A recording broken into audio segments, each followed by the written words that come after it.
Sziasztok! A mai témánkban a vérlemezke koncentrátumok szájsebészeti felhasználásáról szeretnék nektek beszélni. Alapvetően kell azt tudni, hogy már nagyon régóta használják azt a technológiát, hogy műtétek előtt a páciensnek vénás vért vesznek, és a kémcsöveket, amiben a vért összegyűjtöttük, berakjuk speciális centrifugákba, és a centrifugálás során a vérnek a különböző sejtes elemei, meg frakciói szétválnak. És kinyerhető belőle egy olyan frakció, ami gyakorlatilag egy fibrin mátrixot tartalmaz, és ez a fibrin mátrixban a centrifugálás során csapdába esnek a vérlemezkék. A vérlemezkék azért nagyon fontos sejtes elemek, mert ők azok, akik felelősek a sebgyógyulás irányításáért.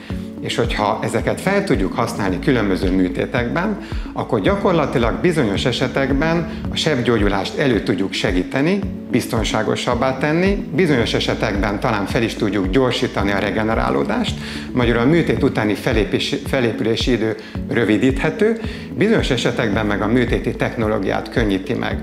Ezt úgy kell előképzelni, hogy amikor a kémcsövet a centrifugálás után megkapjuk, akkor ezt a bizonyos frakciót, amit úgy hívunk, hogy vérlemezkékben gazdag fibrin, ezt ezentúl már csak rövidíteni szeretném, az angol betűszó után PRF-nek hívjuk, ezt a PRF-et ki lehet nyerni.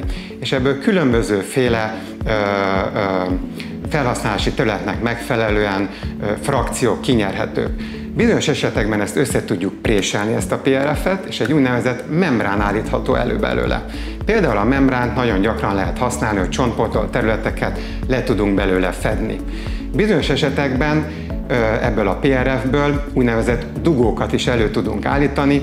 Ezekből a dugókból kisebb csontdefektusok feltölthetőek, bizonyos esetekben helyettesíteni is tudnak csontpótló anyagokat, illetve nagyon fontos, hogy olyan frakciót is elő tudunk belőle állítani, ami még nem alvad meg, egy úgynevezett folyékony PRF-et is elő tudunk állítani, ami például injektábilis formában hozzáadható csontpótló anyagoknak. És miután hozzáadjuk egy csontpótló anyaghoz, az alvadás létrejön, és össze tudja tapasztani a csontpótló anyagokat, egy úgynevezett ragacscsontot tud képezni. Ez például bizonyos csontpótló eljárásoknál a műtét közben a csontpótló anyag applikációját, defektusba való bejuttatását tudja megkönnyíteni, tehát magyarul végeredménye a műtéti technikánkon tud segíteni. Úgyhogy összefoglalva az egészet, a PRF készítmények, akár membrán, dugó, folyékony forma, az nem csak a sebgyógyulás felgyorsításában, hanem bizonyos esetekben a technikai kivitelezésében is könnyíti a sebészt.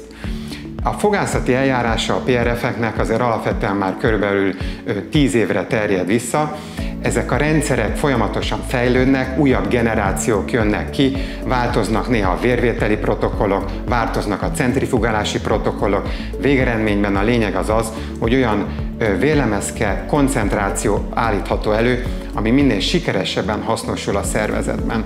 És amikor ezek a vérlemezkék nagy mennyiségben bekerülnek a szövetek közé, akkor aktivizálódnak ezek a vérlemezkék, és például, amiért nagyon fontosak, ezek nagy mennyiségben koncentráltan egy folyamatos növekedési faktor felszabadulást okoznak, ami az ottani sebgyógyulást gyakorlatilag irányítja. Ezáltal hozzá tud segíteni ahhoz, hogy a páciensnek a saját regenerációs képességén javítani tud, biztonságosabbá tudja tenni, adott esetben fel is tudja gyorsítani.